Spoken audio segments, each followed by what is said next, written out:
can see the sea, also some other beautiful island, and see the color again. It was native people that were very good swimming and diving, and they pay some money to those people to go to the sunk ship or to the anchor ship in the coral reef to rescue the gold and the silver. Those people were not stupid. They didn't get a little payment. They get sometimes half of the gold and the silver. And for that reason, they create like a staff of saver, you know? Look at the color. You see the pink, the purple? Then yeah, now you know the names. Isla Morada. Morada is purple or pink.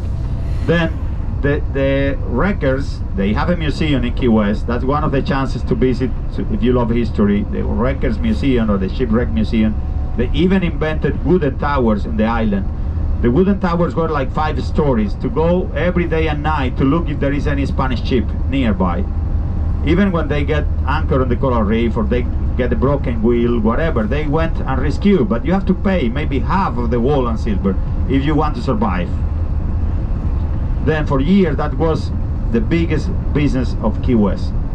And the best, or the end of that story, is recently 1985.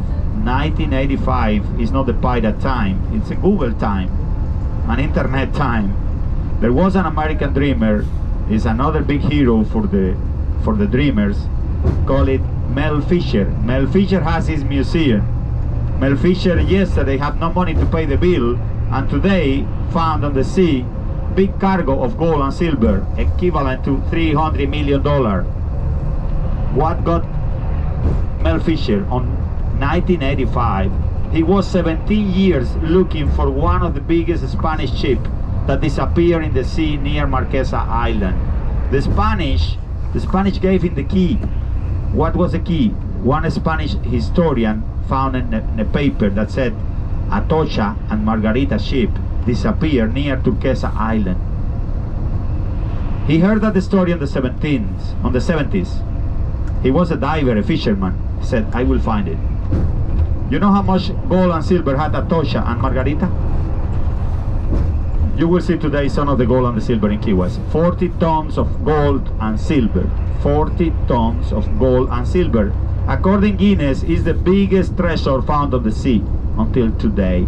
This guy got almost 40 tons. Still today there are people looking for more there. And the American government charged a tax, but he kept most of the cargo. He paid the workers with gold and silver. Today you can find people on the island say this is original Mel Fisher treasure or Atocha treasure. Of course, for original is about $1,000 for a coin, but you can buy a plastic one or a fake or a Chinese. Then it's true that there is a Mel Fisher museum, a beautiful one, and you find the street people with the coins, or you find an official shop of Mel Fisher treasure. You know how many coins of silver? 200,000 coins silver. We are talking about one of the biggest cargo. This is all related with Key West. I don't go far because maybe some of you want to sleep. But if you know, now we are in Google time, in YouTube. I did some research, and the books, of course, I always love books. I'm 40 years old, you know, I know the 20 don't know what is a book. Then I suggest you in your free time, if you have good internet, go, if you love that beautiful stories, and this big hero, Mel Fisher, that he find that boat with 40 tons of gold and silver. But today you will find in the island. Remember, to know if this is original or not, the coin, easy. The original costs $1,000 or more. The fake can be $20, $40, I don't know. But there are many jewelry made with the Mel Fisher because he paid the staff with coins. Remember the day before, he had no money to pay anything. He spent 17 years. Then the other day he became billionaire. But it's a lot about that. Look more. The other big story, Henry Flagler, my best hero. Flagler, he connected Miami with the rest of the Atlantic Rail Coast, Atlantic Sea Railway. He was the owner of the railway. Then something attracted the attention of Flagler when Key West was just an island with ferries and boat navigation. He calculated this road we are now. He calculated in his brain. He was not an engineer, but he really worked harder than an engineer.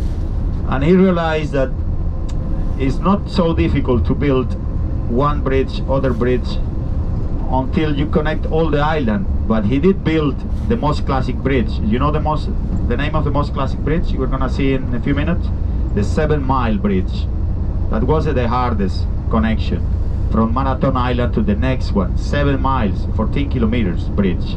Then on 1912, the name of the island Marathon was because the marathon to finish the construction of the 7 Mile Bridge. Why this guy built a railway? Railway is expensive, and you don't need a railway when you have a small island with 20,000 people. This guy was calculating the power of the commerce, trade. After Panama Canal opens, all the area around Panama Canal will have a chance to trade with products. Then Henry Flagler, remember he was building step by step. New York, Jacksonville, Miami, Miami, Key West. He did it early, 1912. Key West had the first land communication. But he was more than a dreamer. I mean, he was a romantic. He said, I want to keep moving the train more. Where? Havana, Olala. When the train arrived to Havana, he didn't build the bridge, but many Cuban dream with the bridge, Havana, Miami. But he put the train in a ferry. I mean, the train didn't stop in Key West, keep moving over the sea on a ferry. And the train transport people and products, Key West, Havana, and Havana, Key West. Even pineapple. And the people in the train squeeze the pineapple and put Cuban rum and make Havana special cocktail, pineapple and rum.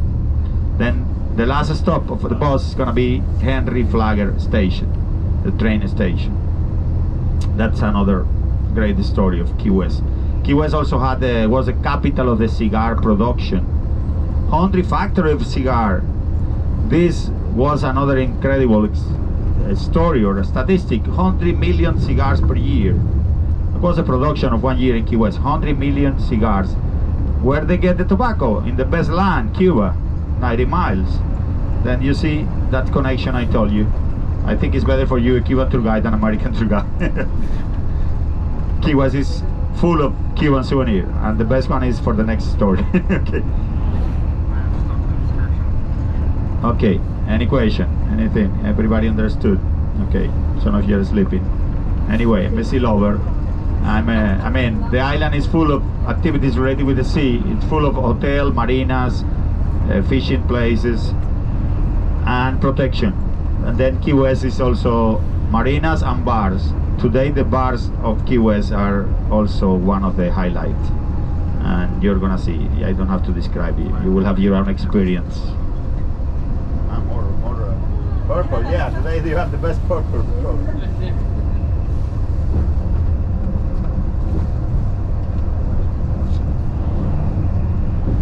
This is the train bridge here. See, we are beside the train bridge. Sometimes we are in the same bridge, sometimes it's one beside the other. I didn't finish the story of the train. I forgot the end, the wars. I mean, sometimes there is no happy end for stories. What happened with the train? Hurricanes again. Hurricanes made people in Key West rich, bringing the Spanish gold and silver. Hurricane one day destroyed the bridge and destroyed the train. 1935, hurricanes category number 5. The train collapsed to the sea with people. 200 approximately died. I didn't search more, but